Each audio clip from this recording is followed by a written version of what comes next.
तो तारीख का एक खूबसूरत वाक्य पढ़ के बात पूरी कर लो। इज्जत इस्लाम कपड़ों से नहीं, इज्जत इस्लाम से मिलती। आपने सुना है, बहुत बार सुना है, सुन ले उसको। क्या तारीख है, जब बैतुल मुकद्दस फतह करने के लिए लश्कर इस्लाम पहुंचा तो वहां के राहिब ने कहा कि हम तुम्हारे अमीर को चाबियां देंगे, बुलाओ तुम्हारे अमीर। अल मुख्तसर ये कि फारूक आजम को खत लिखा। जब फारूक आजम को खत लिखा तो फारूक आजम के पास सिर्फ एक ही ऊँटनी थी, एक ऊँटनी थी। और मुसलमानों का अमीर एक मुल्क से दूसरे मुल्क का सफर कर रहा है। अमीरुल मोमिनीन, न कोई फौज है, न कोई हटो बचो वाला मामला है, कुछ नहीं। अकेला अमीर सफर कर रहा है और साथ में गुलाम है। खुद की एक ही ऊँटनी है और एक ऊँटनी के साथ सफर हो रहा है। फिर क्या हुआ, अल्लाह अकबर। और फिर किस शान से सफर हुआ। आपने फरमाया अपने गुलाम से, देखो थोड़ी देर मैं बैठूंगा, थोड़ी देर तुम बैठोगे। और अल्लाह अकबर, दुनिया ने ये तारीख के अंदर ये औरात गवाह है, दुनिया ने ये मौका भी देखा कि अमीरुल मोमिनीन अपने गुलाम को ऊँटनी पे बिठाकर खुद अल्लाह अल्लाह पैदल चलते नजर आए। और अल्लाह की शान ये, जिस वक्त तो मंजिल पर पहुंचे तो बारी गुलाम की थी और सैयदना फारूक आजम नकेल पकड़ करके चल रहे थे। और हालत ये थी, उस वक्त अमीरुल मोमिनीन के बदन पर जो जुब्बा था उस पे पेवन लगा हुआ था और जो मोजे पहने थे वो एड़ी के पास से फटे हुए थे। जिस वक्त तो नाला आया, आपने सोचा फटे हुए मोजों में पानी भर ना जाए तो मोजे उतार कर आपने गर्दन पे डाल लिए। और उसके बाद जब निकले तो हजरत खालिद इब्ने वलीद और अबू उबैदा इब्नुल जर्राह कान में बातें कर रहे थे। अमीरुल मोमिनीन ये क्या कर रहे हैं, अरे मोजे पैर में थे तो फटापन छुपा हुआ था। इतने लोग इस्तिकबाल के लिए आए हैं, मुस्लिम भी है, गैर मुस्लिम भी है, यहूदी भी है, ईसाई भी है, मुशरिक भी है, सब देखने आए कि मुसलमानों का अमीर कैसा है। और इन्होंने फटे हुए मोजे कंधे पे डाल लिए, गुलाम को बिठा दिया।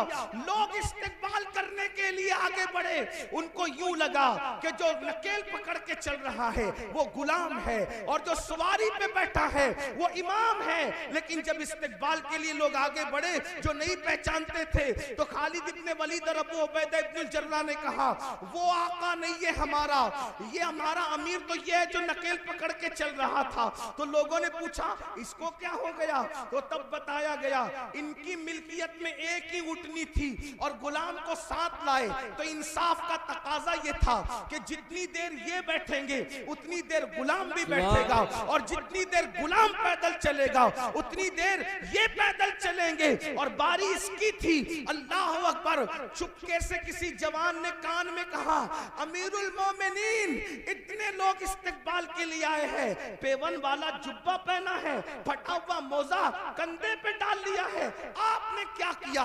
तो आपने गुस्से में कंकर उठाए और उठा करके उन पे मारते हुए फरमाया, कहा हुजूर अलैहिस्सलाम के पर्दा फरमाने को अभी एक सदी भी नहीं बीती और तुम इतनी जल्दी तुम्हारी सोच बदल गई, इतनी जल्दी तुम्हारी फिक्र बदल गई, इतनी जल्दी तुम्हारे ख्यालात बदल गए।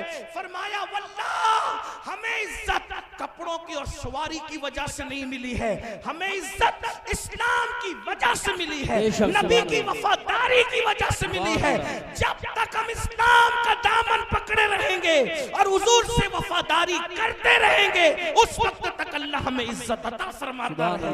आप मुझे बताएं, अल्लाह अकबर, जब चाबियां दी गई तो साथ ही साथ वो ईसाई मुसलमान भी हुए और कहा उमर अगर लाओ लश्कर के साथ आते तो सिर्फ चाबियां देते, लेकिन उमर तुम इस्लाम की सादगी के साथ आए हो तो हमने चाबियां बाद में दी है, पहले हमने तुम्हें अपना दिल दे दिया है। और वो कलेमा पढ़ के मुसलमान हो गए। मुसलमानों बताओ, आज जितनी दिलचस्पी बाइक में लेते हो, जितनी दिलचस्पी अच्छे कपड़े में लेते हो, जितनी दिलचस्पियां अच्छे कीमती जूतों में लेते हो, जितनी दिलचस्पियां हटो और बच्चों में लेते हो, उतनी दिलचस्पी इस्लाम पर अमल करने में लो।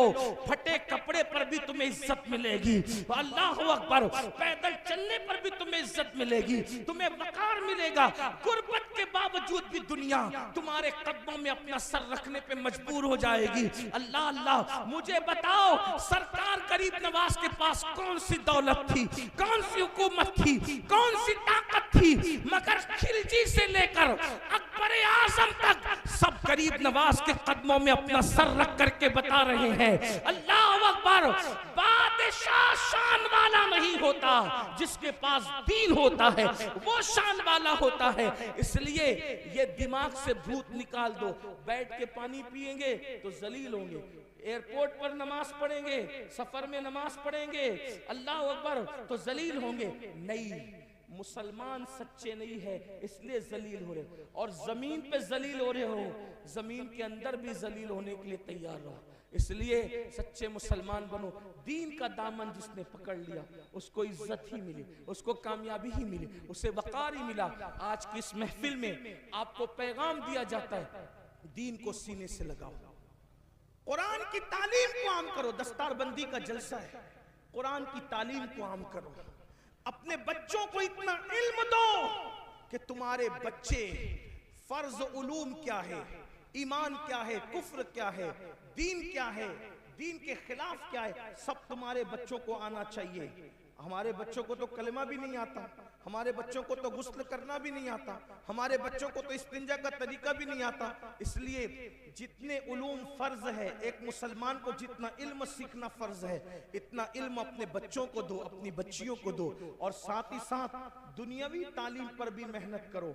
10वीं और 12वीं से अपने बच्चों को, बच्चियों को ड्रॉप आउट मत कर लो, उठा मत लो, बल्कि अपने बच्चों को, अपनी बच्चियों को आला तालीम दो, दुनियावी तालीम, आला तालीम दो।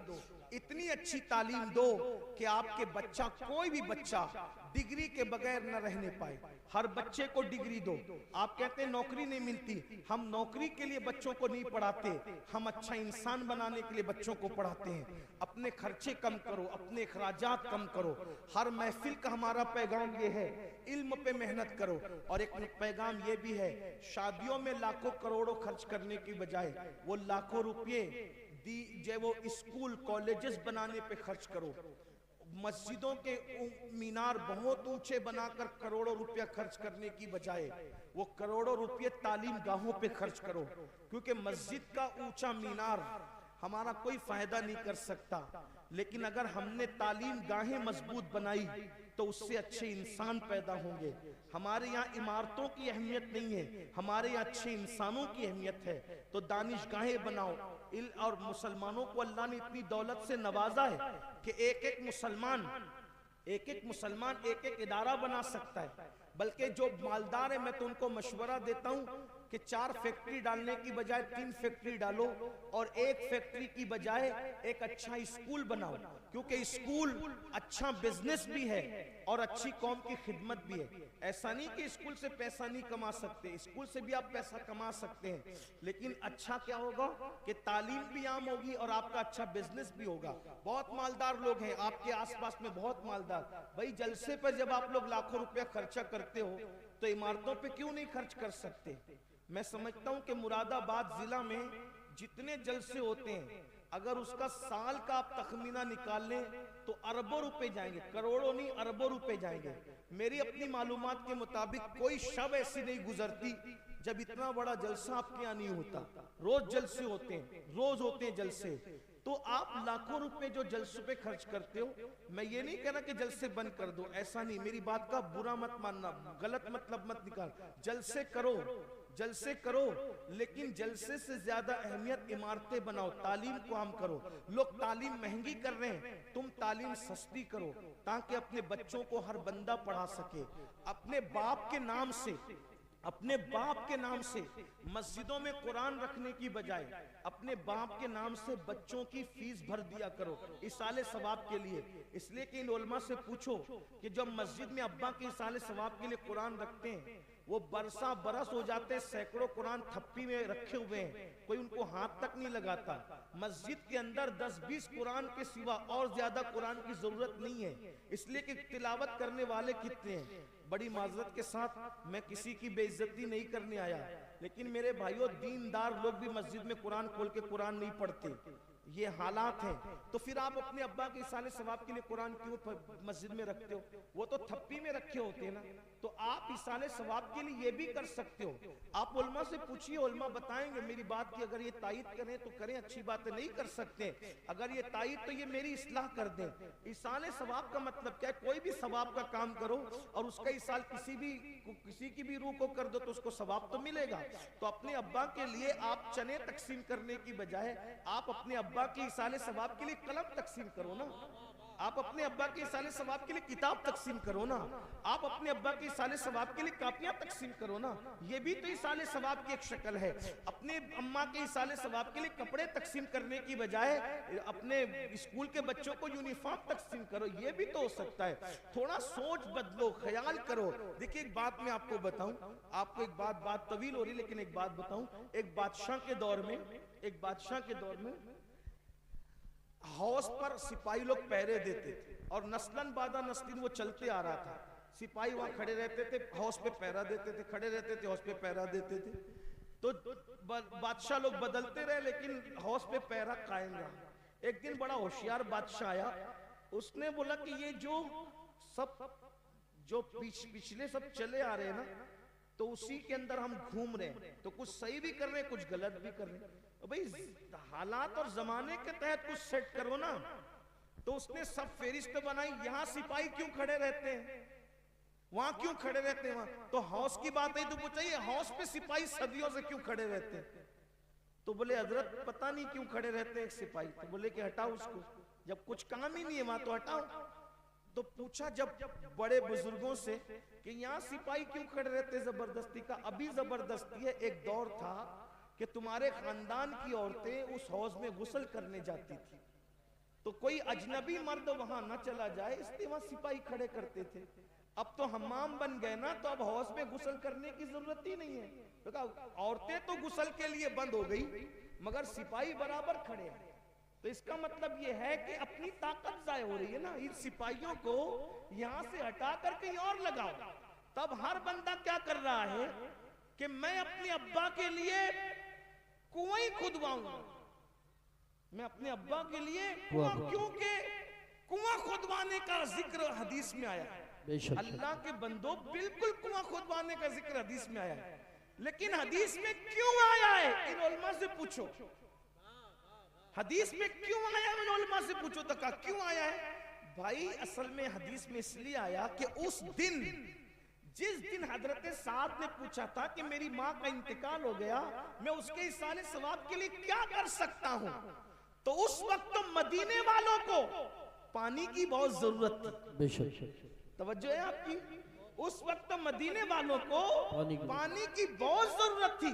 तो जिसकी जरूरत थी हुजूर ने उसकी तरफ उनकी तवज्जो दिलाई और फरमाया जरूरत पानी की है तो कुआं खुदवा दो। कुआं खुदवाना मकसूद नहीं था, जरूरत पूरी करवाना मकसूद थी। तो इसाले सवाब का मामला समझ में आया।